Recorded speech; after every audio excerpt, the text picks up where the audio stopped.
Bienvenue à tous. Euh, Bienvenue, chers compagnons, et tous ceux qui nous suivent sur le live.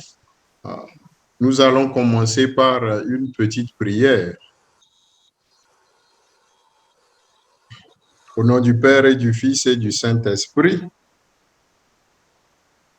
Seigneur, nous te rendons grâce pour ce jour, pour cette conférence, pour toute cette année que tu nous donnes de célébrer les 500 ans de la conversion de Saint Ignace, pour cette vocation d'aider, de chercher et de trouver Dieu en toutes choses. Qu'Ignace, avec ses compagnons, ont depuis des siècles aidé le monde à découvrir et à chercher Dieu. Aide-nous à travers cette conférence à grandir dans notre intimité à toi, à grandir dans l'union des esprits et des cœurs, pour que de là où nous sommes, nous soyons témoins de ta bonne nouvelle, aujourd'hui et toujours, et dans les siècles des siècles. Amen. Au nom du Père et du Fils et du Saint-Esprit. Amen.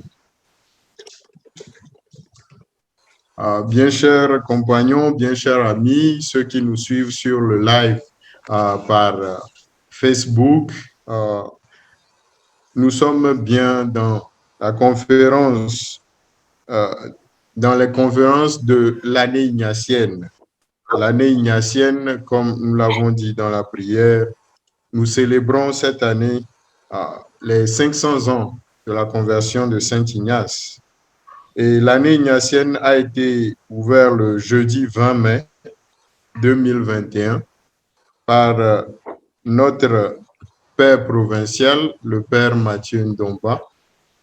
Et l'année ignatienne couvre un an.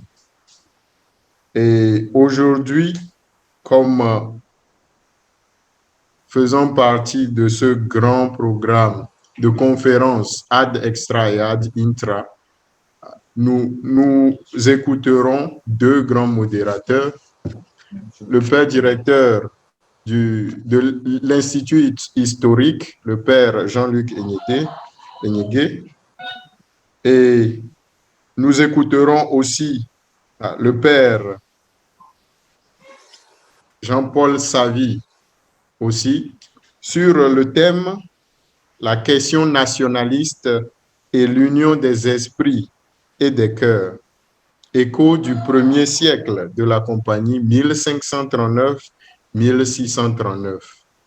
Donc, 500 ans en arrière, qu'est-ce qui s'est vraiment passé sur la question nationaliste et comment les compagnons ont pu dépasser cela ou ont utilisé cela pour accomplir la mission qu'ils ont reçue à Rome. Les intervenants auront 25 minutes chacun. Il y aura 20 minutes pour les questions et les réponses. Donc, merci et je donne la parole au Père Jean-Luc. Père Jean-Luc, à vous l'antenne. Merci Jean pour ton introduction et merci à tous d'être présents pour la première de ces conférences que nous allons organiser dans le cadre de l'année ignatienne pour le compte de la PAO. Le sous-titre du programme de l'année jubilaire dans la PAO, c'est le suivant. Une année jubilaire pour l'union des esprits et des cœurs, en vue d'une ferveur renouvelée dans la mission. Les deux conférences de ce soir, comme le dit Jean, nous introduisent donc dans ce thème-là qui est propre à notre province. Et je vais explorer justement la question nationaliste aux origines de la compagnie et comment est-ce que la compagnie a travaillé pour dépasser ce problème-là et grandir dans une plus grande union des esprits et des cœurs entre compagnons. Et Jean-Paul Savy, dans sa conférence, vous parlera de Saint François Xavier et d'une manière, voilà, tout à fait jésuite d'aborder la question de la mission. Donc, je crois que nos deux conférences se complètent et introduisent le thème propre pour l'année jubilaire dans la PAO. Je commence par une citation tirée du texte de la délibération des premiers pères en 1539, qui dit ceci. Parmi nous, il y avait des Français, des Espagnols, des Savoyards, des Cantabrais. Nous étions partagés en avis et opinions qui divergeaient par rapport à notre statut. Et nous avions tous une seule et même pensée et volonté, qui était de chercher le bon plaisir et la parfaite volonté de Dieu selon la visée de notre vocation. Cet essai revisite donc la question nationaliste et la recherche de l'union des esprits et des cœurs pendant le premier siècle de l'histoire de la compagnie de 1539 à 1639. Le texte de 1539 sur la délibération des premiers pères insiste sur la diversité d'origine et d'opinion parmi les premiers pères et sur le fait que la décision de fonder la compagnie, je cite, est le fait même d'avoir délibéré en commun. Fin de citation. Une autopsie de la question nationaliste au premier siècle pourra donc nous aider à mieux comprendre les moyens que les compagnons ont utilisés pour dépasser les nationalismes au sein de la compagnie et ainsi grandir dans le sens d'une plus grande union des esprits et des cœurs. Il ressort de cette analyse, premièrement, que le premier miracle de Saint Ignace, c'est d'avoir mis dans le contexte qui était le sien une équipe de rivaux, pour citer l'historien Doris Goodwin, équipe de rivaux unis par leur enracinement au Christ et leur zèle pour la mission. Secondo, en montrant la pérennité du danger nationaliste et ethnico-tribaliste dans l'histoire de la compagnie, j'en déduis que la manifestation de ces mêmes phénomènes dans la vie religieuse en Afrique aujourd'hui n'est pas une fatalité. Au contraire, les origines de la compagnie nous offrent un exemple de dépassement des différences et une exploitation efficace de la riche diversité que ces différences posent pour le plus grand service de Dieu et le bien des âmes dans nos sociétés. J'ai fait cette analyse en 2 points. Premièrement, comment Ignace a pu constituer une équipe de rivaux autour de lui-même. Et deuxièmement, comment ce qu'un historien a appelé la synagogue des Juifs, que formait le premier cercle de fidèles d'Ignace, implosa au tournant du premier cercle de la compagnie. Et enfin, partant d'un exemple plus récent, je conclus en nous invitant à prendre au sérieux la menace nationaliste et tribale, en comprenant la mission que nous avons reçue dernièrement d'une de nos congrégations générales, c'est-à-dire de faire de nos communautés elles-mêmes une mission, de comprendre la recherche de l'union des esprits et des cœurs comme l'essence de cette mission.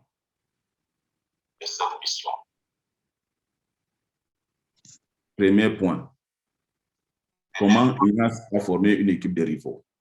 Le contexte de la création de la compagnie, a-t-on souvent souligné, était lié au fait que le pape avait commencé à disperser les compagnons et qu'il se posait pour eux la problématique du mode de maintien ou non du lien qui existait déjà entre eux.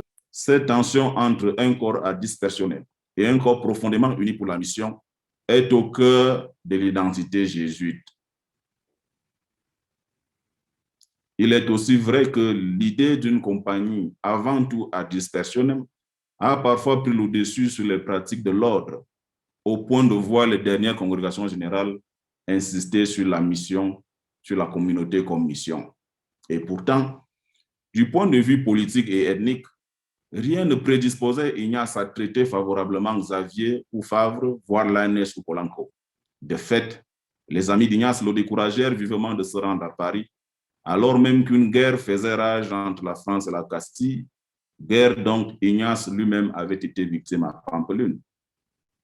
Ces guerres fratricides étaient elles-mêmes nourries par des stéréotypes et des clichés ethniques déjà bien établis établie depuis le XIIIe siècle, notamment à l'Université de Paris, où tous les premiers compagnons avaient fait leurs études. D'après la charte de l'Université de Paris, je cite, « Les Anglais étaient des ivrognes et avaient des queues. Les fils de France étaient fiers, efféminés et soigneusement parés comme des femmes. Les Allemands étaient furieux et obscènes à leurs fêtes. Les Normands, vaniteux et vantards. Les Poitevins, traîtres et toujours aventuriers. Les Bretons étaient réputés inconstants et changeants et se faisaient souvent reprocher la mort du roi Arthur. Les Lombards étaient appelés avares, vicieux et lâches. Les Romains étaient séditieux, turbulents et calomnieux. Les Ciliciens étaient tyranniques et cruels. Les habitants du Brabant, hommes de sang, incendiaires, brigands et ravisseurs. Les Flamands inconstants, prodigues gloutons, cuisants comme du beurre et paresseux, etc. Appelés d'un monde où dominaient de tels clichés et où leurs différents peuples étaient déchirés par des guerres fratricides, les premiers compagnons prirent donc à cœur le défi de l'union des esprits et des cœurs. Pour forger cette union entre eux, ils mirent en avant le nom de Jésus de la compagnie. Il ne s'agissait donc pas pour eux de faire partie de la compagnie de Saint-Ignace, le Basque, mais bien de la compagnie de Jésus. Le texte de la délibération des premiers pères montre comment les compagnons dépassaient leurs différences pour s'offrir d'un cœur unanime à Dieu pour la mission. Je les cite. Nous avions donc, nous aussi, des jugements divergents. Et nous étions désireux et soucieux de trouver un chemin pleinement dégagé sur lequel nous avancer pour nous offrir en holocauste à notre Dieu, en sorte que tout ce qui était nôtre s'effaça devant la louange de Dieu, son honneur et sa gloire. Fin de citation. Dans cet effort de s'oublier eux-mêmes pour Dieu et pour la mission, le texte use par la suite d'un langage sacramentel, celui du mariage, pour parler de l'union entre compagnons d'une mission en elle-même. Je les cite à nouveau. Après que le Seigneur très clément et très miséricordieux ait daigné nous rassembler et nous unir ensemble, si nous si faibles et issus des régions et cultures si différentes, nous ne devrions pas briser ce que Dieu a rassemblé et uni, mais plutôt l'affermir et le consolider de plus en plus, en nous groupant en un corps unique, nous souciant les uns des autres et en communion entre nous pour un plus grand fruit des âmes. Fin de citation. Il aperçoit donc que dès avant l'approbation de la compagnie, les premiers compagnons comprirent que c'est Dieu lui-même qui les avait mis ensemble et que ce lien ne pouvait être dissous par eux sous prétexte de différences ethniques ou politiques. Au contraire, justement parce qu'il existait de fortes différences entre eux, parce que leur monde était lui aussi marqué par des fractures sociales et politiques, et parce qu'ils étaient conscients d'être eux-mêmes des êtres fragiles, vivre en un corps uni devenait un impératif.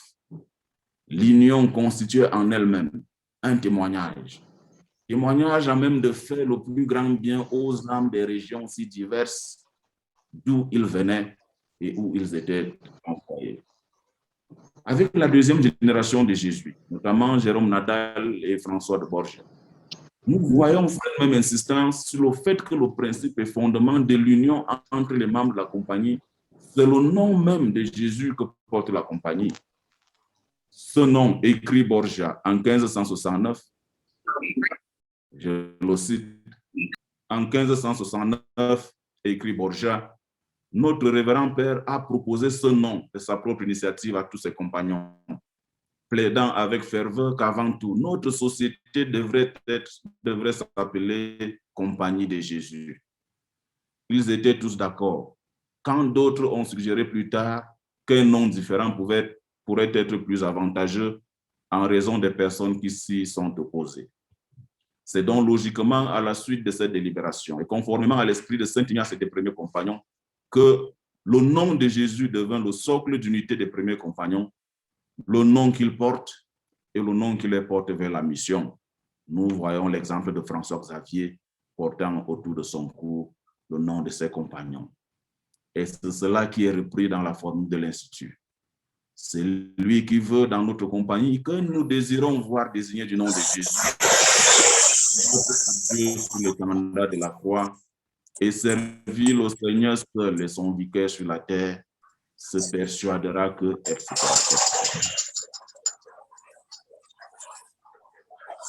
Deuxième point de mon exposé, que la compagnie ait pu naître d'une telle diversité fut considéré comme le premier miracle d'Ignace lors de sa canonisation en 1622. Les rois de France, d'Espagne et de Bavière ont poussé ensemble la cause de canonisation d'Ignace et de François Xavier, cherchant chacun à en tirer le plus grand profit pour l'unité de son peuple. John Dryden a dédié sa traduction anglaise de sa vie de Saint François Xavier à la reine d'Angleterre, anglicane, s'émouvant que la reine ait choisi un saint si glorieux comme patron pour elle-même et pour son pays. Dans le 5e chapitre de sa biographie d'Ignace, dédiée aux miracles obtenus par les chrétiens par le biais de son intercession, Pedro de Ribadeneira, l'un de ses tout premiers biographes, affirme que l'un des signes marquants de la sainteté d'Ignace est qu'il ait réussi à réunir autour de lui, dans un contexte, dans un extraordinaire accord des âmes et des cœurs, des Espagnols et des Français, ceci dans un contexte très hostile entre les deux nations. Que Ribadeneira parle de l'union des esprits et des cœurs en ce moment précis comme des miracles, dénote du malaise croissant provoqué par la question nationaliste dans la compagnie au tournant de son premier centenaire. En effet, pour les successeurs d'Ignace, et ce jusqu'à la célébration du centenaire de la compagnie en 1639, l'union des esprits et des cœurs ne pouvait être préservée que si la mondanité qui semblait envahir l'institut était diagnostiquée de manière adéquate et traitée avec le grand. Il en allait de la survie même de la compagnie. À l'occasion du centenaire, le 15 novembre 1639, le très révérend Père Muzio Vitelletti, supérieur général de la compagnie, adressa une lettre à toute la compagnie. Si par malheur, écrit le général, une partie de la poussière du monde s'est accrochée à nous pendant ces 100 ans, alors chacun de nous, devenu victime ou le moins affaibli par cette mondanité, devrait retourner à la case départ. Reprenons ce qui est à nous, martèle-t-il, la pauvreté, l'esprit d'obéissance et surtout ces anciennes vertus et la sainteté de nos 10 premiers pères, cette première famille bénie qui, bien que peu nombreuse, était puissante dans son ensemble et qui, par leur zèle, a fait l'œuvre d'un siècle. C'est Dieu lui-même, conclut Vitelletti, qui a fondé la compagnie et l'a nourrie du lait de Notre-Dame, la mère des Vierges. Elle ne sera donc maintenue que par une observance prudente et parfaite de ses règles et l'imitation du Christ. Vitelletti offre un portrait formidable de la première génération des compagnons. Il projette l'image d'une famille unie, puissante dans son ensemble, sainte. Que le général insiste sur l'image d'une famille unie en référence aux premiers compagnons, malgré des cas de conflit bien connus avec Bobadilla ou Simon Rodriguez, vient du fait que la compagnie, qui vit pourtant une époque glorieuse à la fin du 1er siècle, se trouve aussi attaquée de toutes parts. Présenter un front uni des origines participait donc de l'effort de défenestrer un ennemi encore plus dangereux, celui qui venait et viendrait de ses propres rangs, l'ennemi de l'intérieur. Cet ennemi de l'intérieur a un triple visage. Celui du mauvais exemple d'une poignée de Jésus dont les mœurs et l'engagement politique fait mauvaise presse à la compagnie et lui attire la foudre des puissants. Le cas aussi de la gouvernance complaisante des partisans de certains supérieurs. Et le cas enfin des traîtres, conversos et moriscos, qui mineraient la compagnie de l'intérieur. Parlant du mauvais exemple d'une poignée de Jésus, te remarque Vitelletti. Leur attitude a alimenté l'animosité des ennemis de la compagnie envers tout le corps. La gouvernance complaisante de certains recteurs aurait causé des dommages irréparables. Certains supérieurs montrent des préférences à l'endroit de certains de leurs sujets. Il y a des jésuites de plus en plus mus par l'amour de soi, leur propre réputation et leurs intérêts particuliers. D'autres encore sont totalement consommés par le fardeau des besoins quotidiens et des préoccupations temporelles. Il est donc impératif, insiste le général, que tous les jésuites retournent à une vie de prière assidue, à l'observance des constitutions, ordres et instructions, surtout celles concernant l'obéissance qui, parmi nous, doit être parfaite, non seulement avec les supérieurs à l'intérieur de la compagnie, mais aussi et surtout avec le Saint-Siège. Vitellecci avait lui-même succédé au long généralat de Claudio Acquaviva. Élu par la 4e congrégation générale en 1581, Acquaviva préside sur 4 congrégations générales au total. Un fait inédit. Il est élu alors qu'il n'a que 37 ans. Il a cependant l'expérience pour avoir été tour à tour provincial de Naples et de Rome. Et il a aussi la force physique nécessaire pour les temps troubles que traverse la compagnie. Car 12 ans seulement après son élection comme général, le pape Clément VIII exige d'Acquaviva la congrégation de la 5e congrégation générale. Celle-ci, dans son décret 2, crée une commission de 5 membres présidée par Acquaviva lui-même avec mandat d'examiner et de prévenir toute menace à la préservation et à la croissance de la compagnie. Aussi, les décrets 21 et 28 interdisent aux jésuites d'user de leurs privilèges pour lire les livres interdits par l'Inquisition espagnole. Il leur interdit aussi d'absoudre des hérésies qui, pour le roi Philippe d'Espagne, représentent une menace pour la foi et l'unité de son royaume. Des décisions sont aussi prises concernant l'engagement des jésuites dans la chose politique. Pour les membres de la congrégation générale, l'union des esprits et des cœurs entre compagnons et la survie même de la compagnie exige un certain équilibre vis-à-vis de la chose politique. La compagnie, peut-on lire au décret 47, entraverait la réalisation de ses buts et s'exposerait à des périls extrêmes si elle s'engageait dans ce qui est laïque et relèverait des affaires politiques de la gouvernance des États. Ce décret est complété par le décret 48 qui demande aux jésuites de se garder des amitiés avec les puissances, les princes séculiers et les hommes d'affaires, du moment où de telles accointances mineraient leur bien-être spirituel et la discipline religieuse. Ici donc, le politique et la compagnie ont un ennemi commun. Cet ennemi menace la stabilité du royaume, de l'institut et de toute la chrétienté. Aussi bien les politiques que l'Église prennent les conversos, c'est-à-dire les chrétiens récemment convertis du judaïsme, et les moriscos, c'est-à-dire ceux convertis de l'islam, comme des responsables désignés de cette crise existentielle. D'après les décrets 52 à 54, les nouveaux convertis du judaïsme et de l'islam sont des agents de la discorde au sein de la compagnie elle-même, une menace mortelle à la poursuite de sa mission. Un moratoire est donc placé sur leur admission dans la compagnie. Et quant à ceux qui y sont déjà admis, tout est fait pour les éloigner des offices de gouvernement.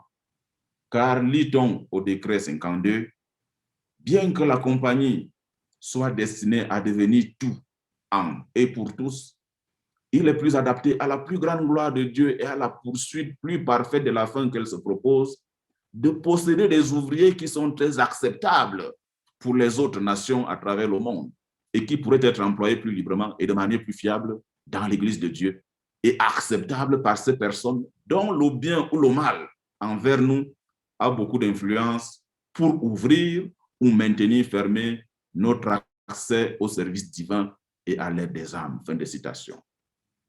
Pour que la compagnie puisse atteindre la fin pour laquelle elle a été créée, elle doit donc compter sur des princes qui sont ses bienfaiteurs et le bras séculier utilisé par l'Église pour l'évangélisation des peuples. Il était donc impératif de ne pas s'aliéner de tels alliés au service divin et du bien des âmes.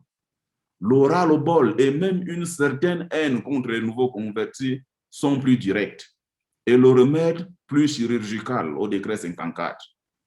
Les jésuites d'origine juive et arabe sont traités, je cite, de trompeurs, perturbateurs de la paix, auteurs de séduction. Dès lors, la compagnie générale, déplorant tristement le renvoi, maintenant je cite, déplorant tristement le renvoi de ses fils spirituels et pesant néanmoins combien le mal dont l'unité, l'obéissance et la discipline religieuse de la compagnie ont enduré aux mains de ces hommes, et calculant combien la bonne réputation de son nom, qui fait généralement exister partout sa bonne odeur en Christ, a été diminuée parmi les externes, la congrégation a décidé qu'elle devait prendre des dispositions pour remédier à cette grave maladie. Les hommes de cette race, instigateurs de tels maux et corrupteurs d'autrui, et leurs vrais complices aussi, doivent tous, comme un fléau, être séparés au plus tôt du corps de la compagnie. Fin de citation. Pour conclure, dans l'une de ces éditions de l'année 1953, les nouvelles, dont jésuites, nouvelles de la province de France, marquent un distinguo entre les jésuites parisiens et les jésuites lyonnais. Parlant du caractère du jésuite lyonnais, la revue note son esprit provincial, l'aversion qu'il éprouve envers toute façade, son mépris de l'extérieur, un certain désordre sympathique et un dédain du brio superficiel qui cache bien le culte des valeurs essentielles. Peut-être, conclut l'article, que cette aversion du jésuite lyonnais pour le décor externe expliquerait la crise du logement qui sévit dans la province de Lyon. Le texte est écrit à la 18e année de la province des jésuites lyonnais au Tchad. Bien que moins obscène que les clichés du Moyen-Âge que nous avons lus au début, ces deux cas de figure, le premier cercle de la compagnie et peut-être le protest du jésuite lyonnais en 1953, nous rappellent tout simplement que la création de la compagnie fut un acte de dépassement des clichés et des divisions profondes. Ce qui ne l'empêcha guère de devenir une institution forte au service de l'Église et de prospérer en tout point de vue, c'est que les jésuites ont mis de la volonté et beaucoup de prières pour dépasser leur clivage en recentrant la question de leurs différences ethniques, culturelles et politiques sur le Christ et dans la poursuite de leur mission commune pour le bien des âmes. La constitution du premier groupe des compagnons témoigne en elle-même d'un dépassement extraordinaire des barrières ethniques et politiques de l'Europe de l'heure. Ignace non seulement s'est entouré d'autres Espagnols appartenant à des franges politiques opposées, mais aussi des ressortissants d'autres nationalités qui étaient en guerre avec sa propre Espagne, des juifs marginaux et même persécutés dans toute l'Europe, où des lois de pureté étaient en vigueur, trouvaient leur refuge auprès d'Ignace.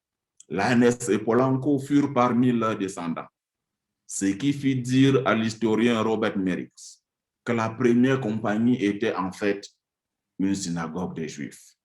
Au moment de la mort d'Ignace, écrit James Broderick, les jésuites résidant à Rome représentaient une Pentecôte de nationalité. Le collège romain est comme une minuscule réplique de l'Europe, Mundi Quasi Compendium, dont les étudiants pouvaient communiquer en deux langues ou se faire suffisamment comprendre en 4 ou 5 langues.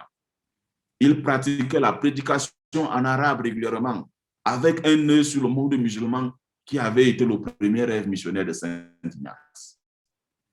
Il y avait même au collège de Naples un petit garçon noir nommé Pierre, un petit esclave d'Afrique.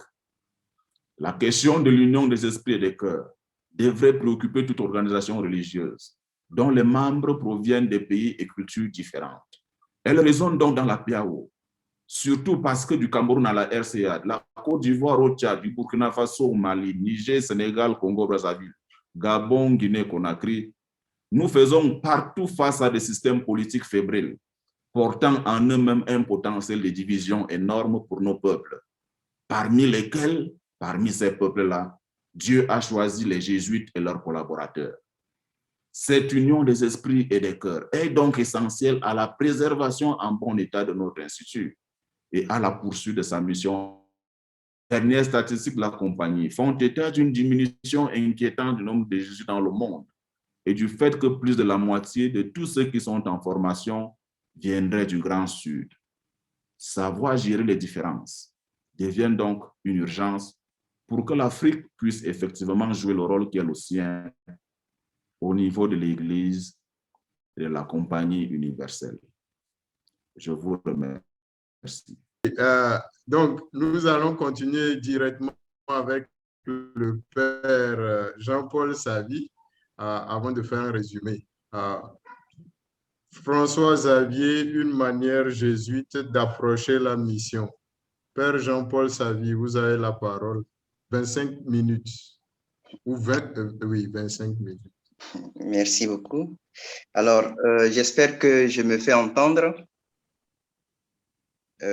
Bonsoir à tous et bienvenue à cette conférence. Et j'aimerais remercier les organisateurs de cette série de conférences et j'espère que cela va nous permettre de pouvoir mieux vivre ce temps de grâce et qui est consacré à la mémoire de la conversion de Saint Ignace. Et conversion, puisqu'il fallait le nommer. Ce terme, mieux cette réalité est très importante pour l'Église et dans la vie de l'Église. Et nous pouvons voir deux aspects de ce terme de conversion. Le premier aspect est que la conversion exprime l'acte d'un retournement de l'âme ou de la personne vers Dieu. Et c'est un processus intérieur qui peut changer totalement la vie de la personne. Et c'est ce qui est arrivé à Ignace de Loyola. Il y a aussi l'autre aspect de la conversion qui est l'acte d'adhésion à une religion ou à une croyance. Et l'un et l'autre se complètent. Donc, à travers l'histoire des saints, notamment Ignace de Loyola, François Xavier, etc., nous voyons ce que la conversion comme retournement intérieur de l'âme vers Dieu a produit dans la vie de ces saints et dans la vie de l'Église. La conversion de Saint Ignace, comme un feu qui engendre d'autres, a entraîné aussi d'autres conversions, notamment la conversion de François Xavier. François Xavier, une fois converti, a eu une si grande foi et une si grande force intérieure que cela l'a porté très loin. Alors, ce soir, j'aimerais partager avec vous un des aspects, un des fruits de cette conversion, qui est donc la manière dont cette conversion de François Xavier a entraîné aussi d'autres conversions comme adhésion au Dieu de Jésus-Christ et les moyens qui ont été utilisés par François Xavier pour ouvrir d'autres horizons à la compagnie et à l'Église.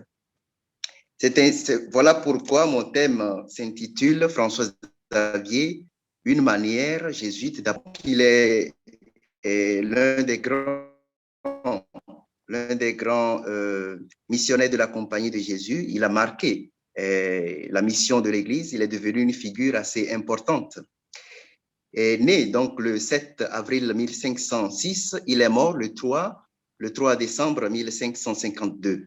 Alors, le 12 mars 1622, il a été canonisé. Donc, disons 2 mois après la création de la Propaganda Fide, l'institution qui va s'occuper de la mission dans le monde, après l'échec du système du Padroado. Alors, par la dimension dynamique et apostolique de François Xavier, il est devenu une figure qui a suscité ou qui suscite encore aujourd'hui de l'admiration. Alors, depuis sa mort, François Xavier est vénéré en Inde. Et déjà en 1748, le pape Benoît XIV l'a proclamé patron de l'Orient. En 1904, il a été déclaré patron de la propagation de la foi par le pape Pie X. Et le pape Pie XI le proclame patron de toutes les missions en 1927. Et plus récemment, en 2011, François Xavier faisait partie des saints patrons des JMJ de Madrid. Alors, la vie et le dynamisme de François ont inspiré aussi certains instituts religieux. Eu égard à tout cela, nous nous posons une question. Comment se fait-il que François Xavier, qui n'avait pas été prévu au départ pour aller en Inde, soit devenu finalement une référence pour l'Église et pour la Compagnie de Jésus? Alors, pour essayer d'apporter quelques éléments de réponse à cela, nous nous sommes intéressés plus particulièrement aux lettres que François-Xavier a écrites durant son séjour, enfin, son activité missionnaire. Et puis, nous avons eu recours aussi à certains auteurs qui ont écrit sur François-Xavier. Alors, notre exposé va se scinder en 4 parties. Et la première partie concerne le contexte du XVIe siècle qui a vu naître, grandir et aller en mission François-Xavier. Et puis bon, la mission de François, les outils dont il a fait usage pour la mission, et puis le mérite de François. Et nous allons terminer par donc sa mort. Alors, d'une certaine manière, le contexte du XVIe siècle a été marqué par l'ouverture de l'Europe au monde. On parle de la première mondialisation. Et c'est l'époque des grands voyages, de la circumnavigation de l'Afrique. Et les raisons fondamentales de cette entreprise sont résumées ainsi par Vasco de Gama. Il dit, nous cherchons des chrétiens et des épices. Alors, la route des Indes, nous le savons, est appelée route des épices. Et si nous connaissons bien ce que représentent les épices. Et un autre aspect du XVIe siècle, c'est que cette période a été marquée aussi par la menace musulmane en Europe. Donc, il y a les musulmans qui dominaient une certaine partie de l'Europe et qui faisaient aussi la guerre aux chrétiens. Et pour Henri le Navigateur, cette entreprise des voyages, des explorations, devrait permettre aussi de joindre les forces de la chrétienté européenne aux forces d'un certain prêtre Jean qui se trouverait aux environs de l'Éthiopie. Donc, selon une légende médiévale, donc le prêtre Jean a une forte armée et qui pourrait aider l'Europe à lutter contre les musulmans. Au niveau religieux, pendant le XVIe siècle, l'Europe a vécu la réforme protestante. Et aussi, la conscience chrétienne, la conscience religieuse était beaucoup marquée par la quête du salut. Et là, si vous ne voulez pas votre salut, on va vous aider à aller au ciel en vous brûlant. Et dans ce contexte, la question du salut des peuples que rencontraient donc les explorateurs va se poser.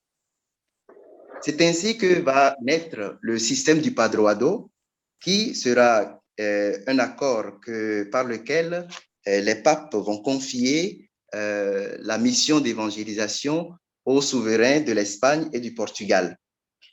Et à cette époque, le but ultime de l'activité missionnaire était donc la conversion.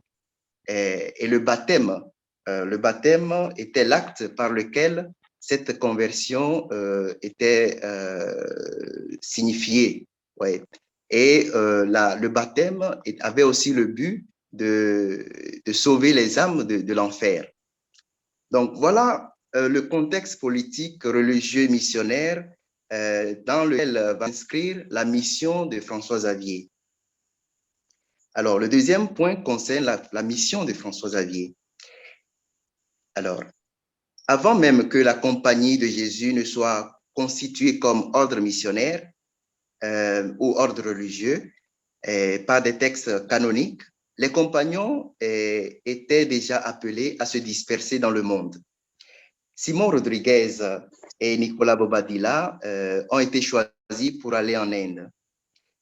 Et finalement, Bobadilla tombe malade et il a été remplacé par François-Xavier. Arrivé donc à Lisbonne, le roi va maintenir là Simon Rodriguez et François-Xavier va se retrouver presque seul à aller en Inde. Alors, nommé nonce apostolique, François a reçu à la fois du pape Paul III et de Jean III, le roi du Portugal, la mission d'évangéliser les peuples et de les convertir. Donc, il part de Lisbonne le 7 avril 1541 et il arrive plus d'un an plus tard à Goa le 6 mai 1542. Et là, il fait un état des lieux.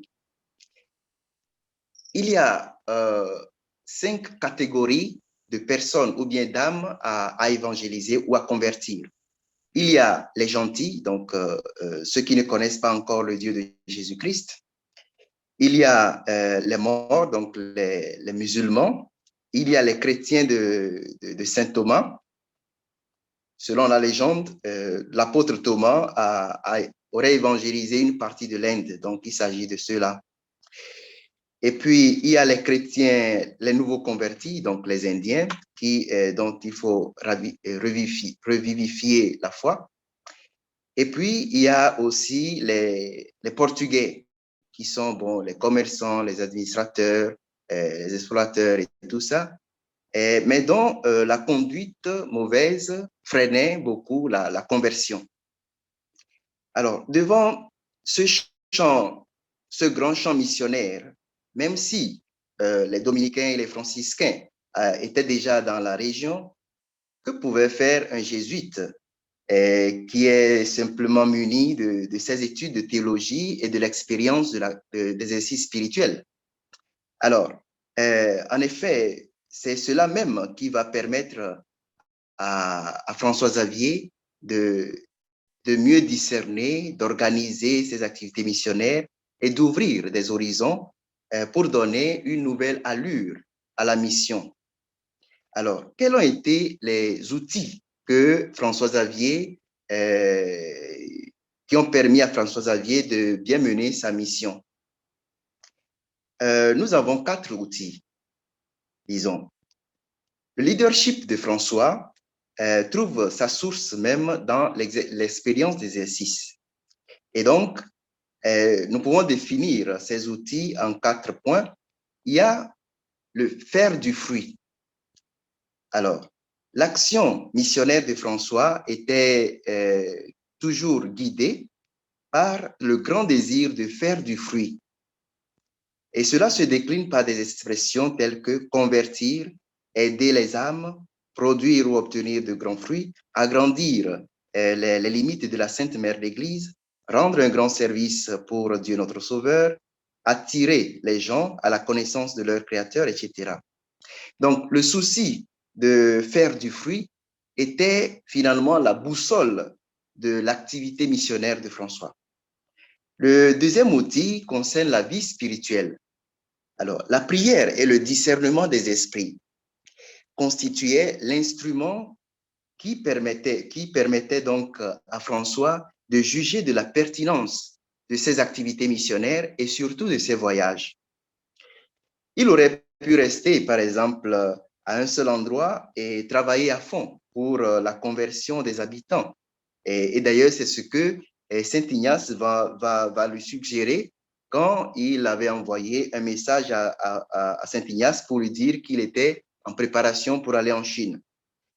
Ignace lui écrit, cette lettre va arriver quand François sera déjà mort, et Ignace lui dit, il vaudrait mieux pour le service de Dieu être resté dans l'Inde. Ainsi, vous exercerez sur plusieurs points une action que personnellement, vous n'exerceriez que sur un seul. Mais apparemment, François Xavier, conscient de son rôle de pionnier, procédait autrement.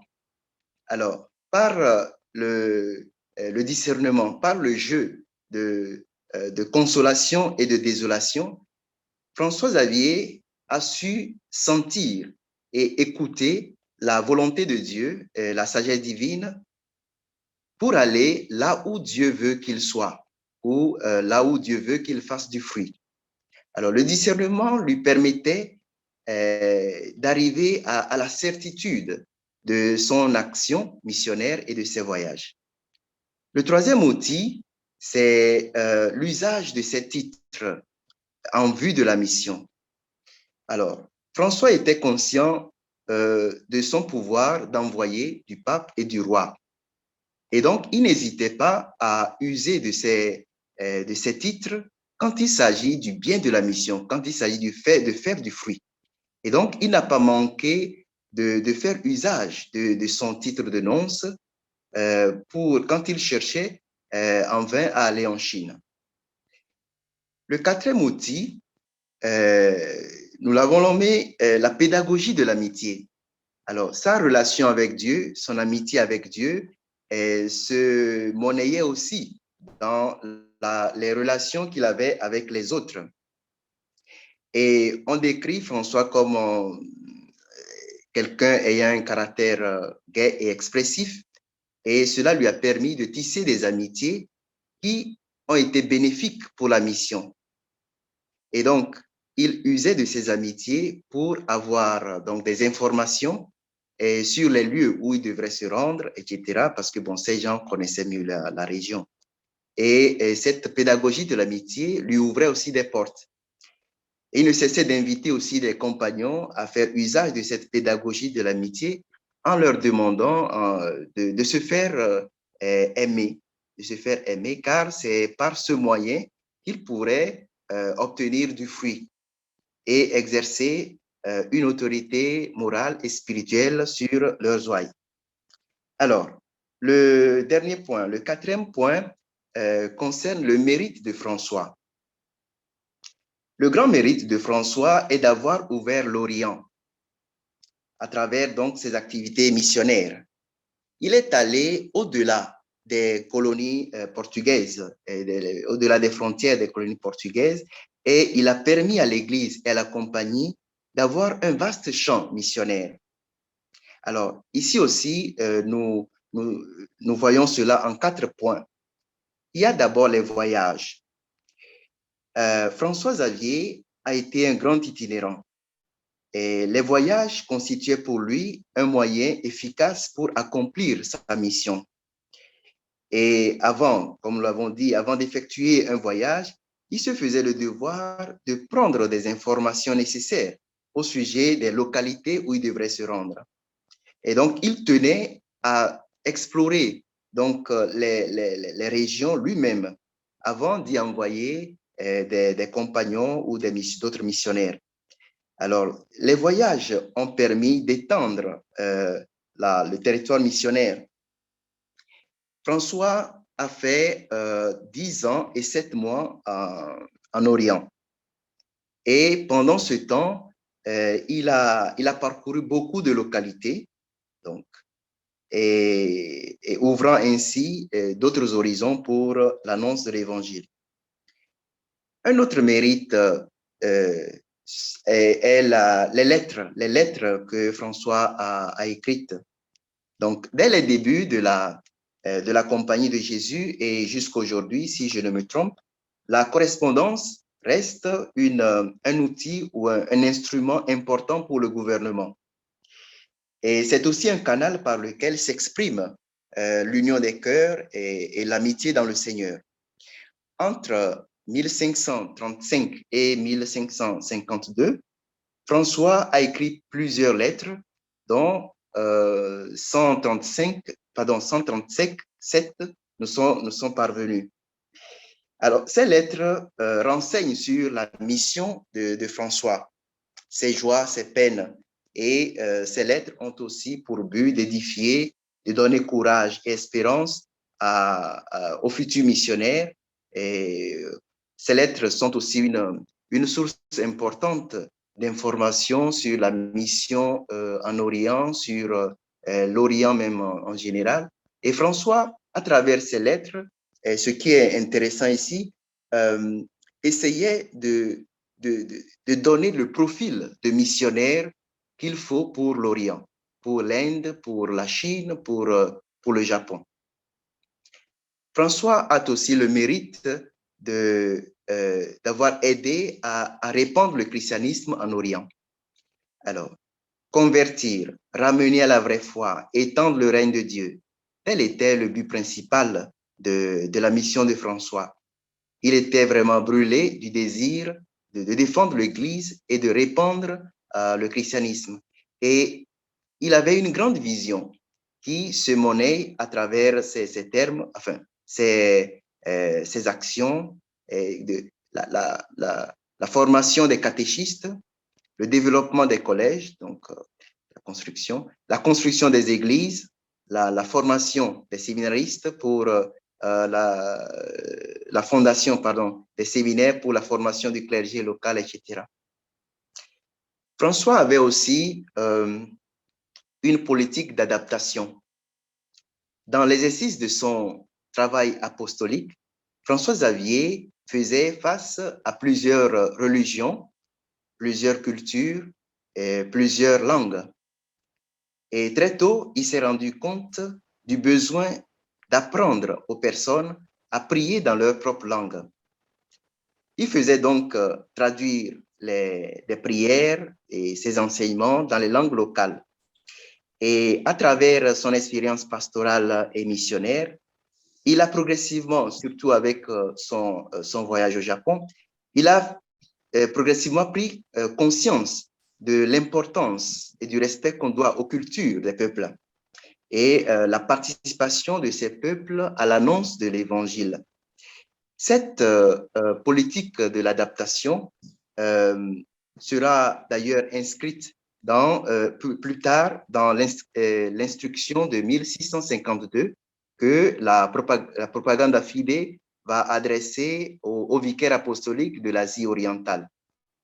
Et cela se décline par le promouvoir un clergé local, avoir une grande familiarité avec les langues et les coutumes locales, opérer une adaptation de l'évangile et ne pas changer les rites, les coutumes, les mœurs des peuples, etc. Donc, cette politique d'adaptation va être aussi beaucoup développée par d'autres jésuites, notamment Alexandro Valignano, Matteo Ricci et Roberto de Nobili. Bien, que conclure? Alors, quand vous allez dans l'église du Jésus à Rome, en face de l'autel de Saint-Ignace se trouve l'autel de François Xavier. Et sur cet autel, il y a un reliquaire qui porte le bras de François et une inscription qui dit « Ce bras qui a baptisé tant de milliers d'infidèles ». Sur cet autel se trouve aussi un tableau qui qui montre la mort de François Xavier. François Xavier mourant et tout autour, il y a un petit groupe de personnes qui représenteraient, je crois, les personnes qu'il a rencontrées ou qu'il a évangélisées. Historiquement parlant, cette scène ne reflète pas la réalité, puisque François Xavier est mort presque seul, assisté de son interprète chinois, Antoine. Mais si nous voyons les œuvres qu'il a faites, ce qu'il a aidé à faire, nous voyons que ce groupe représente en fait mission. Et cette mission ne s'est pas arrêtée avec la mort de François, mais elle s'est développée davantage avec d'autres jésuites qui vont venir et d'autres missionnaires. Alors, arrivé en Inde sans être prévu et sans une formation missionnaire particulière, François Xavier a su tirer profit de son héritage jésuite pour mener à bien la mission qu'il a reçue du pape, du roi et de la compagnie. Il a été un missionnaire itinérant dont le but était de faire du fruit. Et sa vie peut être résumée ainsi. Il inspecta ce qui existait, il explora quelques alentours et fonda des communautés chrétiennes, il fit des choix de quelques postes à fonder, il montra ce qu'il y avait à faire, il montra surtout dans quel esprit il fallait travailler, puis il mourut. À la suite de François, pouvons-nous nous aussi nous dévouer à travailler pour la gloire de Dieu ou pour la plus grande gloire de Dieu, ne pas nous préoccuper de notre gloire en ce monde et mourir loin des nôtres? Je vous remercie.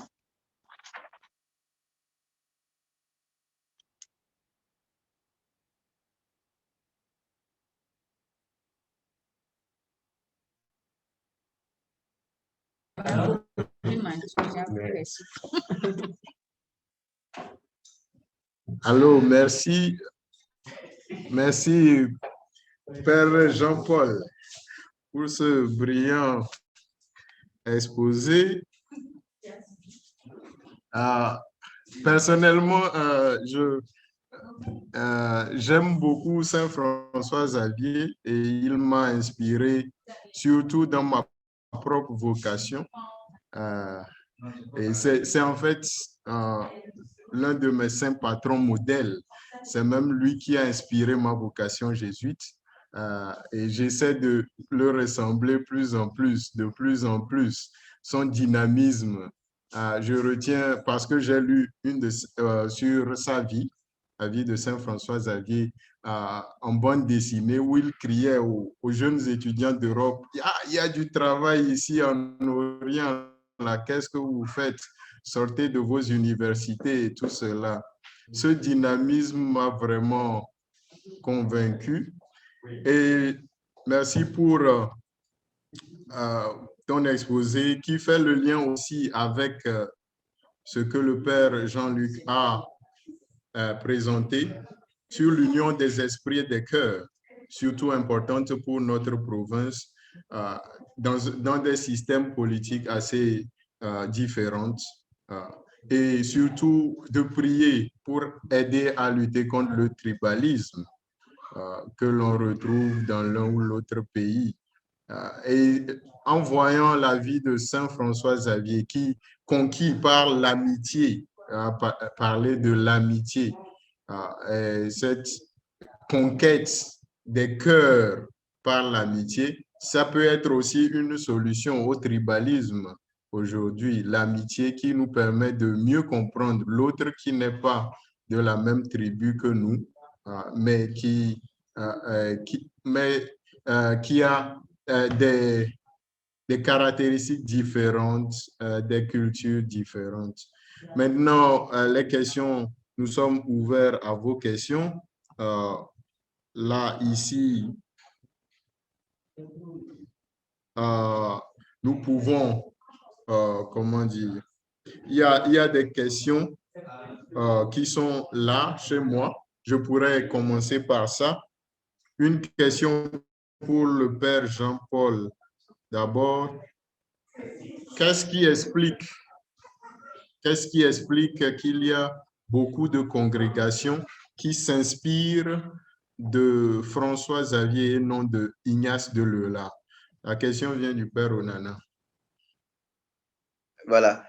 Alors, il y a certaines congrégations qui ont adopté, qui ont pris Saint François comme saint patron ou qui ont inspiré la fondation de ces congrégations. Parce que, vous voyez, d'abord, Saint Ignace est resté à Rome. Saint Ignace est connu dans la compagnie. Saint Ignace est aussi connu à travers l'exercice spirituel et tout. Mais Saint François a été celui-là qui s'est beaucoup plus montré, si je peux parler ainsi. Ce qu'il a fait en Orient a eu beaucoup d'écho en Europe. Et on a vu à travers ses lettres comment il renseignait sur tout ce qu'il faisait, sur ce qu'il voyait, etc., sur les espoirs de conversion, etc. Et donc, je crois que tout cela a participé aussi à mieux connaître Saint François que Saint Ignace dans ce cadre-là. Et il faut dire aussi que pendant ce temps, il y avait le Concile de Trente qui se tenait aussi. Et le Concile de Trente va finir bien après la mort de François. Alors, le Concile de Trente va réviser certaines,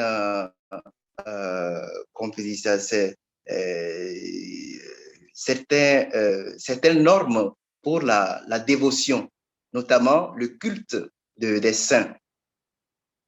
Et cela va propulser aussi la dévotion à Saint François. Donc, les gens vont avoir tellement beaucoup de dévotion pour Saint François que, bon, finalement, sa manière sa manière de mener la mission ou bien d'avoir mené la mission est devenue finalement un idéal que quand il y a eu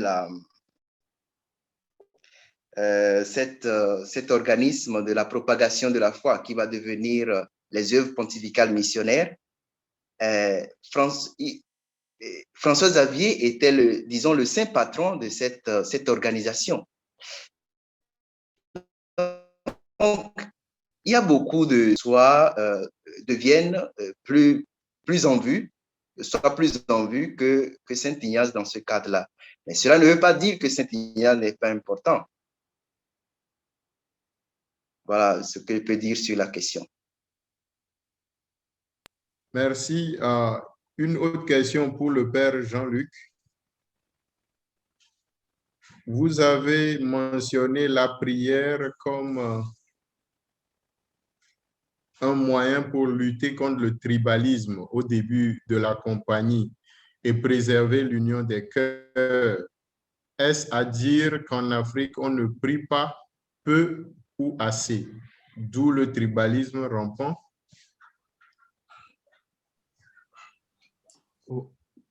Merci pour la question. Je n'ai pas compris les débuts. Bon, je fais de l'histoire. Je peux reprendre que dans votre intervention, vous avez mentionné ou vous avez parlé de la prière qui a été utilisée par les premiers compagnons pour pouvoir, pour pouvoir dépasser cette question du tribalisme ou un moyen pour lutter contre le tribalisme et préserver l'union des cœurs. Et la question, en fait, c'est de demander si actuellement en Afrique, on ne prie pas pour peu ou assez. Est-ce qu'on ne prie pas assez pour lutter contre le tribalisme? Voilà, c'est ça. OK. Merci pour la question. J'étais novice quand le père Jean Ilboudo, qui était alors assistant à Rome, visitait Kimwenza. Et dans son homélie à la communauté de Kimwenza, il a dit qu'il est important que nous apprenions à vivre, c'est-à-dire mettre en pratique ce que nous croyons, sinon nous finirons par croire ce que nous vivons. Et donc, la question de l'unité des esprits et des cœurs, la question de la conversion, tout cela est déjà contenu dans nos textes, dans les exercices spirituels, dans notre mission depuis les origines de la compagnie. Et donc, si nous, d'une certaine manière, je n'ai pas fait la sociologie religieuse de l'Église en Afrique aujourd'hui, mais si nous sentons que nous sommes en train de faillir parce qu'en nous, il y a des questions à caractère nationaliste ou ethnico tribaux qui sont en train de miner notre mission, alors il est légitime d'interroger effectivement la qualité de notre prière et la manière dont nous vivons les exercices spirituels, dont le titre complet est pour s'ordonner, pour se vaincre soi-même et se décider libre de tout attachement désordonné. Le nationalisme, le tribalisme, c'est le propre des personnes centrées sur eux-mêmes et qui finissent par commencer à se décider, non pas sur des principes du Christ, mais peut-être à partir des affections, des attachements désordonnés. Donc, je ne veux pas comparer la qualité de la prière du XVIe siècle et celle du XXIe siècle, mais est-ce que nous sommes conséquents par rapport à notre vie de prière, à la manière dont nous mettons en pratique notre spiritualité? Merci, Père Jean-Luc. Je vais donner la parole au Père Piti. Il a une question. Maintenant, si l'un ou l'autre a une question après la réponse du Père Jean-Luc, euh, vous ouvrez votre micro et vous pouvez parler. Merci. D'accord, merci beaucoup pour les présentations. J'ai une question pour le Père Jean-Luc. Donc, c'est par rapport à l'union des esprits et des cœurs. Donc, dans la présentation, il apparaît clairement que le lien de l'obéissance se fait à travers de l'union des esprits et des cœurs. Qu'en est-il de la confiance qu'il y a entre le supérieur et comment ça articule cette confiance-là entre le supérieur et le compagnon?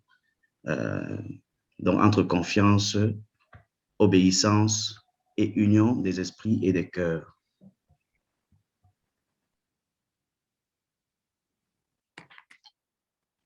OK. Merci pour cette question. Le premier cercle de la compagnie est intéressant, important même. Parce que les guerres qui existent en Europe au XVIe siècle sont aussi fratricides, meurtrières, cruelles que nos guerres aujourd'hui. Et pourtant, le miracle de Saint Ignace de la Compagnie, c'est d'avoir su dépasser ces différences-là.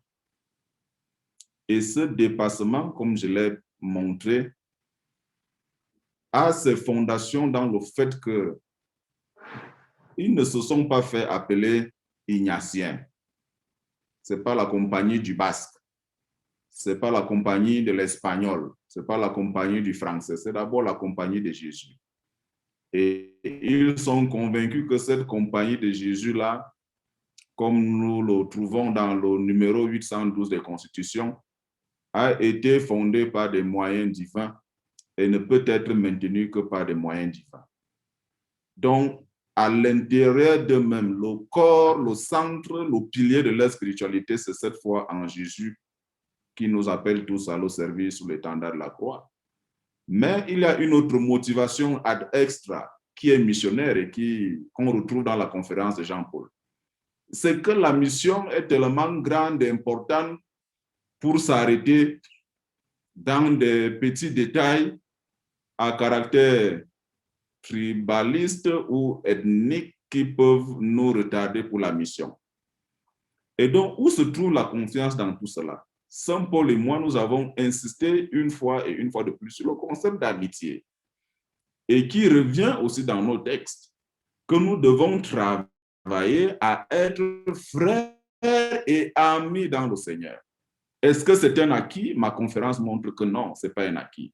Et donc, c'est quelque chose sur quoi nous devons travailler continuellement et justement prier et pour l'obtenir, si nous ne pouvons pas le faire par nos propres moyens, pour l'obtenir comme une grâce.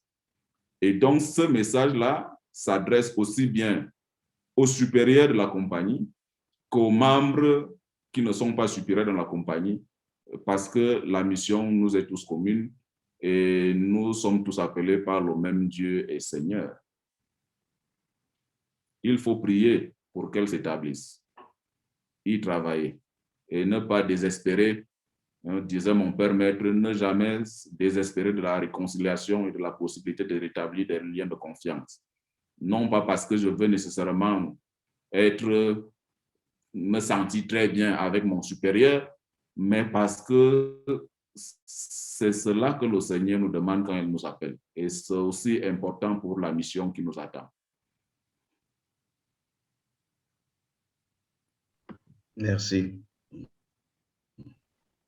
Voilà, il y a une autre question adressée au Père Jean-Luc. Vu les problèmes qui minent plusieurs pays de notre province, vu parfois l'indifférence de la province face au fléau, comment tout en restant dans l'union des cœurs, je crois. Faire de ces fléaux une mission de la province et non celle des individus. Au cas échéant, chaque individu se sentirait concerné par les problèmes de chez soi.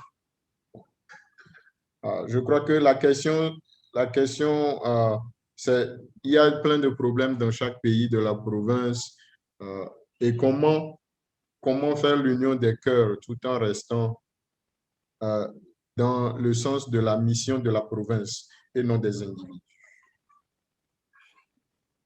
Ok, merci. Je crois que la mission, nous la recevons.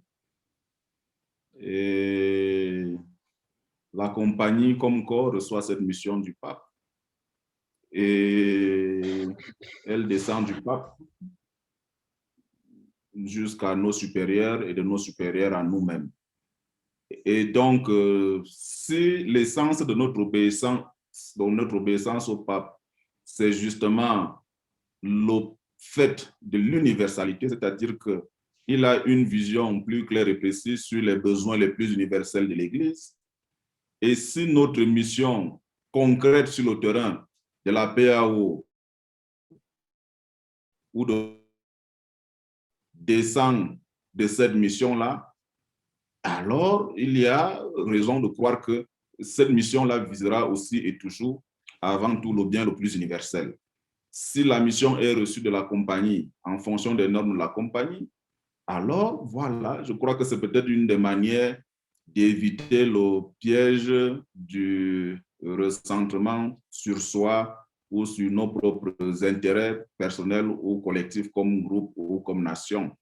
Et c'est donc un travail à faire. Moi, je pense que c'est un peu ce que je peux dire. Je fais de l'histoire et je vous raconter ce qui s'est passé au 1er siècle avec l'espoir que cela puisse peut-être nous interpeller nous-mêmes aujourd'hui et voir chacun à son niveau avec les moyens spirituels et humains dont nous disposons, comment créer ce climat-là où justement nous travaillons plus unis.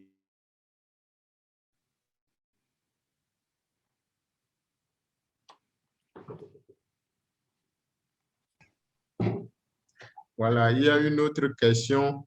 L'union des cœurs est réelle et possible, mais quel effort concret, tant personnel qu'institutionnel, devrions-nous faire de plus dans notre province pour que nous puissions briller par une réelle fraternité et compagnonnage malgré nos différences? C'est toujours à moi. Oui, c'est toi l'important, je dirais. Donc, je vous répète la citation, le début de la citation du texte de la délibération des premiers pères.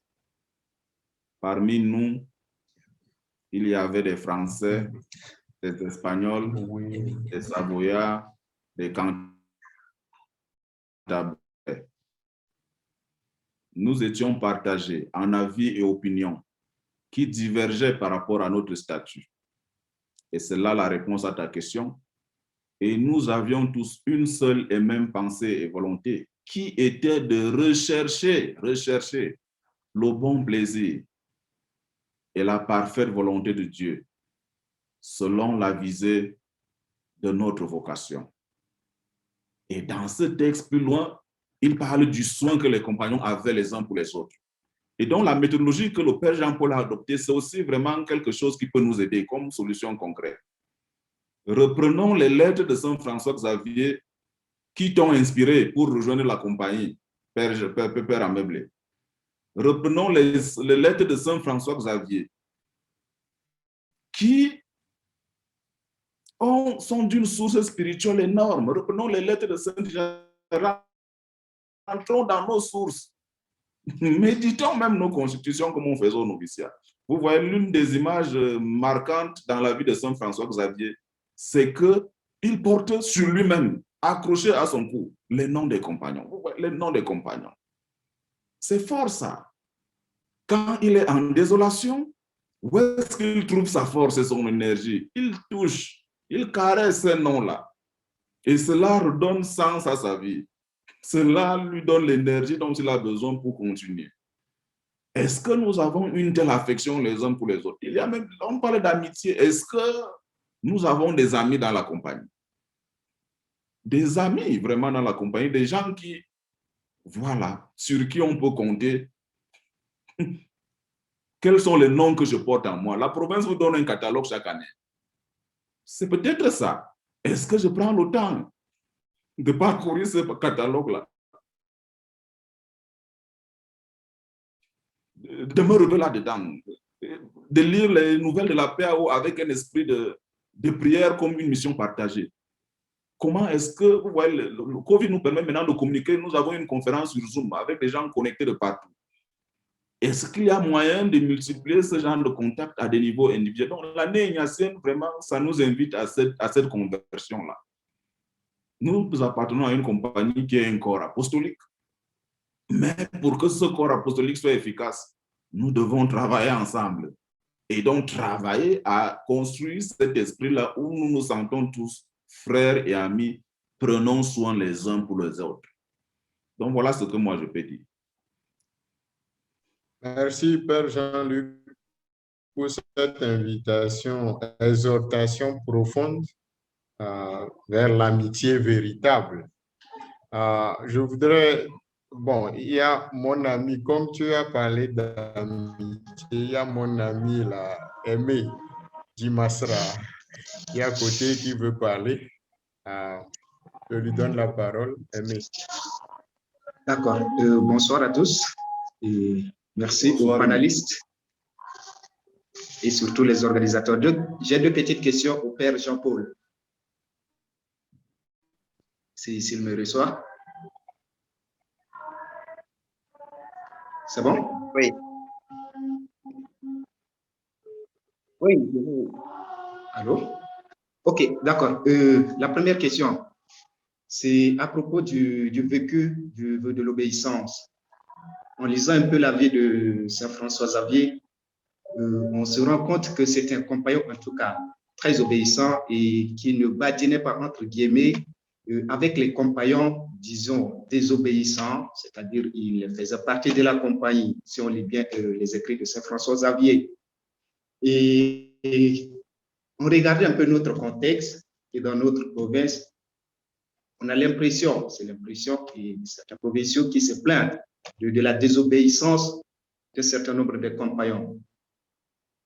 Alors, la question que j'aimerais vous poser, quelle astuce ou encore quelle pratique faut-il mettre en place pour aider justement les compagnons à pouvoir mieux vivre ce vœu d'obéissance?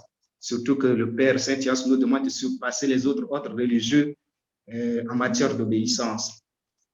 Et puis la deuxième question, c'est à propos des moyens que Saint François Xavier a utilisés en son temps. Et je me suis dit que ce compagnon a utilisé des moyens, disons, rudimentaires, entre guillemets, de son temps pour embraser le monde, enflammer le monde. Et quand je regarde notre contexte avec des moyens de technologie extraordinaires, c'est comme si on n'arrive pas à faire le quart de ce que Saint François Xavier a fait en son temps, même si les contextes sont différents. Alors, comment profiter de ce que notre monde actuel nous donne comme outil technologique pour pouvoir annoncer l'évangile? Voilà un peu mes deux petites questions. Merci. Alors, la première question regarde l'obéissance. Oui, Saint François Xavier lui-même, on le décrit comme quelqu'un de très obéissant.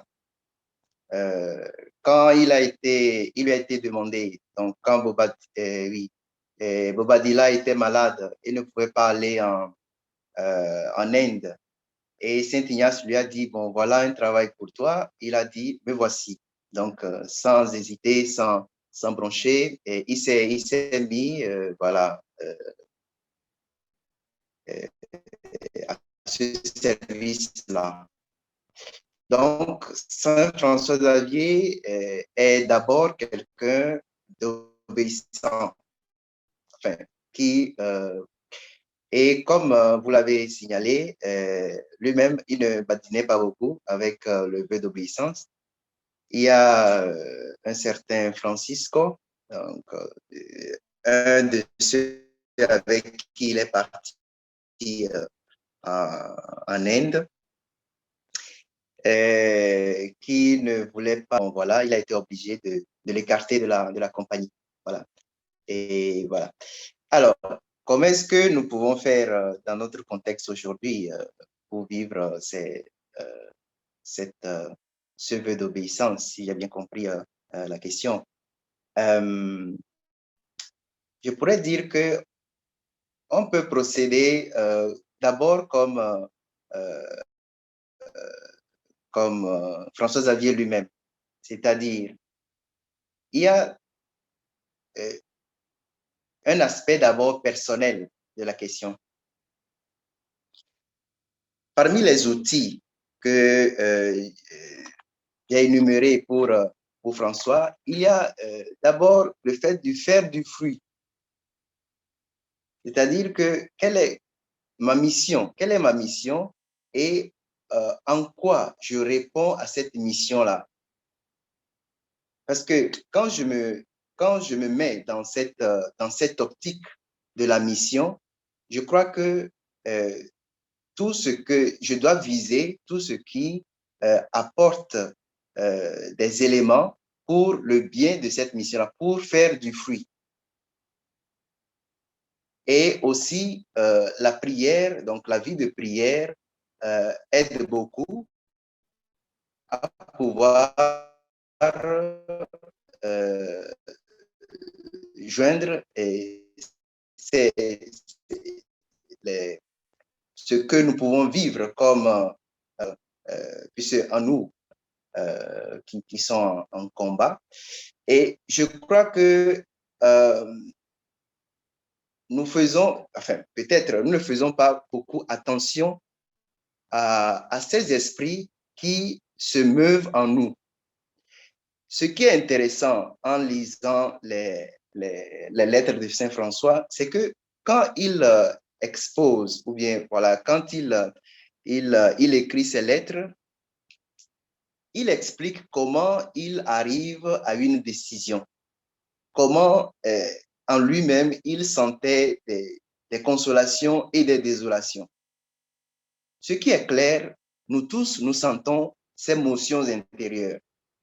Mais comment est-ce que nous approchons ces émotions-là par rapport à la mission reçue? La dernière fois, on parlait de la nouvelle de ces moments-ci en Europe, c'est le pass de corona, enfin, le vaccin, voilà. Et les parlementaires sont en train de voter une loi comme quoi celui qui n'a pas le pass ne peut pas accéder à certains endroits. Donc, on fait cela comme si c'est en obéissant à ces règles-là qu'on devient libre. Et je crois que nous avons aussi quelque chose comme ça à travers les exercices spirituels, c'est-à-dire que c'est dans la mesure où je me mets à la suite du Christ que je me sens libre dans cette suite-là, qui a aussi ses règles, ses normes, etc. Donc, je crois que sur cette question-là, il y a une affaire d'abord intérieure qui dépend de tout un chacun. Et puis, bon, voilà, il y a aussi les représentations. C'est-à-dire que, bon, si je ne suis pas d'accord, je peux en parler, mais toujours dans le sens d'aller vers le bien, dans le sens de faire du fruit. C'est-à-dire que si nous perdons de vue cet objectif-là ou bien cet idéal, je crois que, bon, il y a quelque chose qui ne va pas bien. Alors, la deuxième question qui concerne voilà, les moyens. On dit par exemple que François Xavier envoyait trois copies des lettres. Et les copies sont envoyées à travers des voies diverses, en espérant qu'au moins une copie va arriver à destination. Et malgré cela, bon, il y a des moments où les 3 copies arrivent, ou d'autres moments où rien n'arrive. Alors, à cette époque-là, les moyens étaient rudimentaires. Nous avons vu comment François Xavier a fait plus d'1 an pour aller de Lisbonne à Goa. Aujourd'hui, vous prenez un avion à Douala, donc vous prenez votre petit déjeuner à Douala, vous prenez votre déjeuner, je ne sais pas, en Espagne, et vous prenez votre dîner à je ne sais pas où. Donc, c'est vrai, aujourd'hui, quand nous voyons les moyens que François Xavier avait à l'époque, on peut dire que ces moyens étaient vraiment rudimentaires. Mais il a fait beaucoup. Il a voyagé, il a parcouru beaucoup d'endroits et il a fait du bien. Alors, aujourd'hui, nous avons les avions, nous avons l'Internet, nous avons les voitures, et bon, voilà. On peut citer tout ce que nous avons aujourd'hui comme moyen, comme instrument pour la mission. Alors, peut-être que tout cela aussi est à voir par rapport à la mission reçue ou bien par rapport aux fruits que nous voulons produire.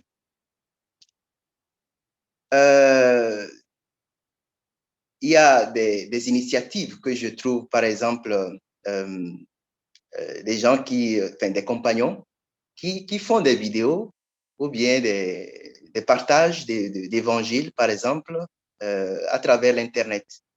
Ce sont des moyens qui peuvent nous permettre aussi de pouvoir évangéliser. Aujourd'hui, dans certaines provinces, il y a ces moyens-là par lesquels la province apporte quelque chose pour aider la vie spirituelle des gens.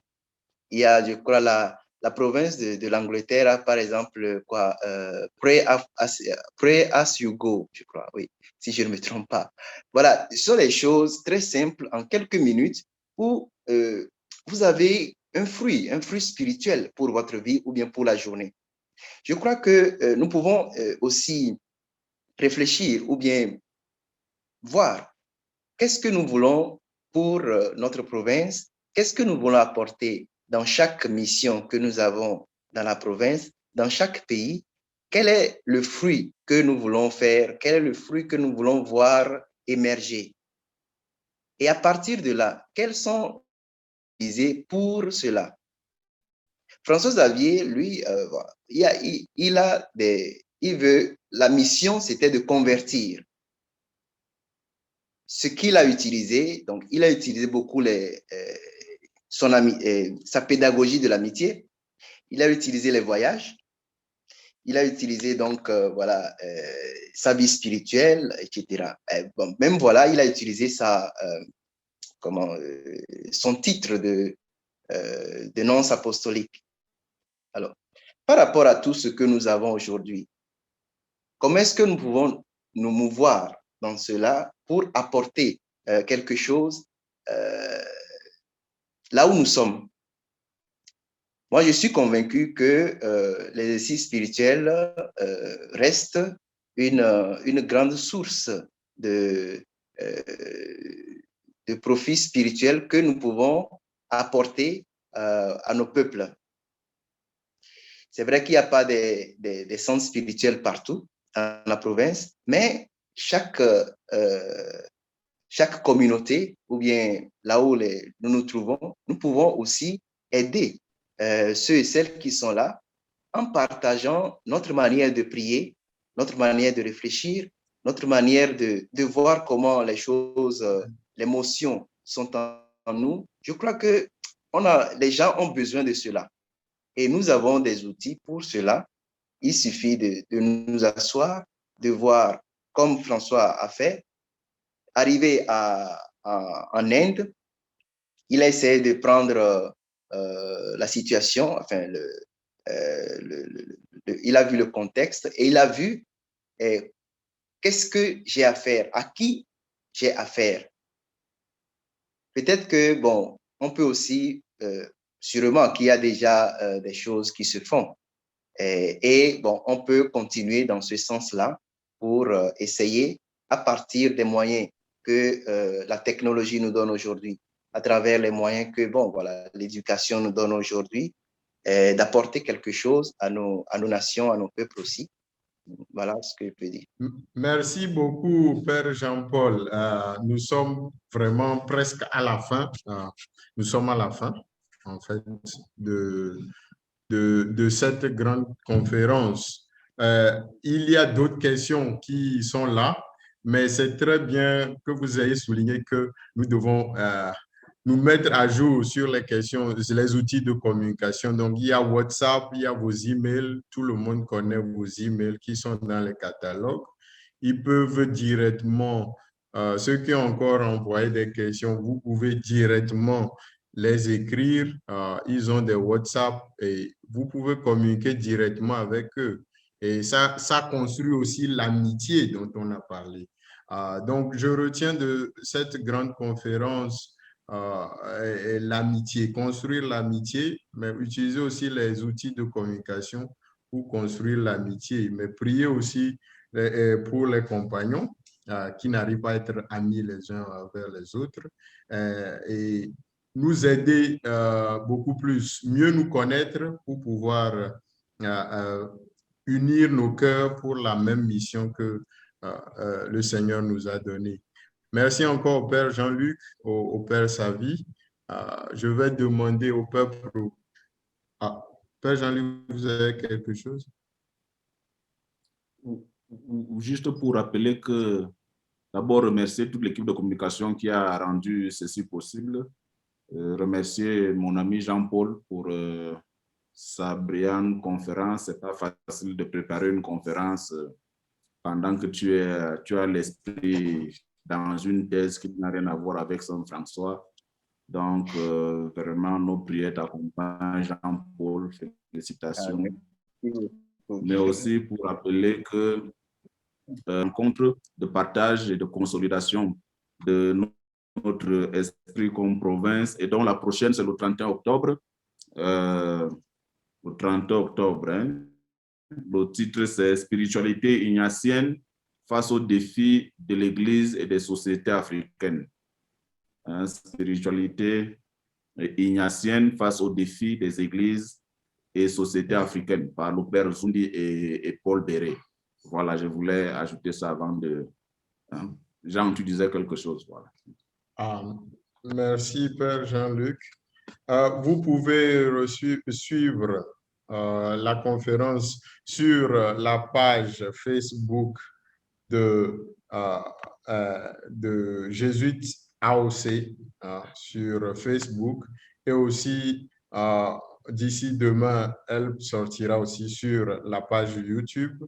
Nous remercions tout le bureau de la communication qui aussi veut mettre en place des outils pour que nous essayions d'être plus amis et plus compagnons.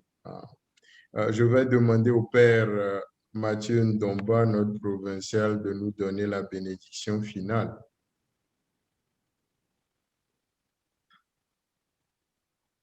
Bonsoir tout le monde. Bon, je me joins à tous ceux qui ont déjà dit merci pour dire merci aux conférenciers, mais merci aussi à tous ceux qui sont connectés pour suivre. Je crois qu'on va continuer dans la même dynamique en attendant la conférence, le webinaire du 31 octobre. Je voudrais simplement demander aux organisateurs de peut-être se joindre aussi à la commission de la portion de la prière ad intra pour encourager les compagnons à réciter la prière que vous avez proposée à l'occasion de l'année ignatienne, à la fin de messe communautaire. Parce que je crois que la pratique n'est pas encore passée. Nous avons déjà commencé l'année ignatienne, mais apparemment, cette prière est encore gardée dans les tiroirs, alors qu'elle a été composée pour être récitée.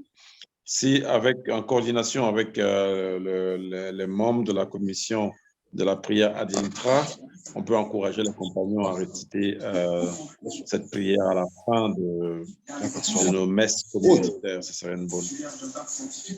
D'accord. Donc, grand merci pour l'organisation. Grand merci pour ces conférences. Grand merci pour l'initiative, d'ailleurs, même, pour le travail de cette commission de l'année ignatienne. Merci beaucoup.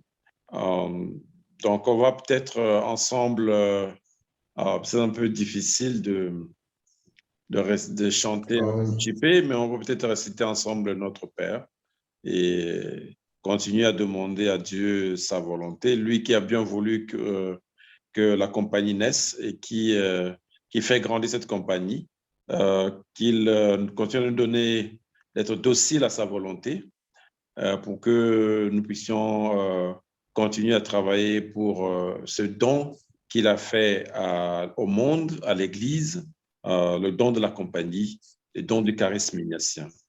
Notre Père, qui es aux cieux, que ton nom soit sanctifié, que ton règne vienne, que ta volonté soit faite sur la terre comme au ciel. Donne-nous aujourd'hui notre pain de ce jour. Pardonne-nous nos offenses, comme nous pardonnons aussi à ceux et celles qui nous ont offensés. Et ne nous laisse pas entrer en tentation, mais délivre-nous du mal. Le Seigneur soit avec vous, et que Dieu Tout-Puissant nous bénisse, au nom du Père, et du Fils, et du Saint-Esprit. Amen. Nous demeurons dans la paix du Christ. Nous rendons grâce à Dieu. Merci à